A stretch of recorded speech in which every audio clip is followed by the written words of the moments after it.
Hello बच्चों, let's see the question. The question says that employment structure is characterized by self-employment in the primary sector. Explain the statement. इधर पे हमसे यह पूछ रहा है कि जो एम्प्लॉयमेंट स्ट्रक्चर है यह सेल्फ एम्प्लॉयड होता है प्राइमरी सेक्टर का। ऐसा क्यों? इधर पे हमें इस क्वेश्चन को यही एक्सप्लेन करना है। सबसे पहले हम इस क्वेश्चन का की कॉन्सेप्ट देखते हैं। की कॉन्सेप्ट इस क्वेश्चन का, primary sector is related with natural product. यह हमारा इस क्वेश्चन का की कॉन्सेप्ट है।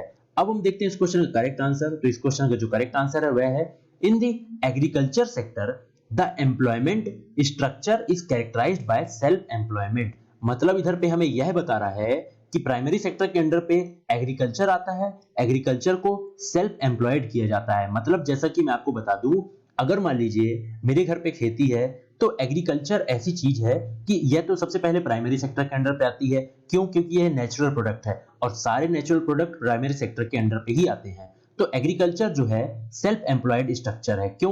क्योंकि इस पे हम देखते हैं, हमारा खेत है, हम अगर खेती करा रहे हैं तो अगर हम 2-4 लेबर लगा रखे हैं उसके बाद भी हम खुद भी लगे रहते हैं, इसलिए यह सेल्फ एम्प्लॉयड कहलाता है और एग्रीकल्चर सेल्फ एम्प्लॉयड स्ट्रक्चर के अंडर पे आता है। चलिए अब हम देखते हैं इधर पे कुछ आपको एग्जाम्पल के थ्रू आपको बताते हैं। All through not all members of a family are needed to contribute to agriculture, still the whole family works and contributes in the agriculture field। मतलब इधर पे हमें यह बता रहा है कि अगर, वही मैंने अभी जो आपको बताया कि अगर मेरे घर पे खेत है तो होल फैमिली, पूरे घर के लोग लगे रहते हैं काम पे, कंट्रीब्यूट देते हैं अपना इधर पे एग्रीकल्चर फील्ड पे।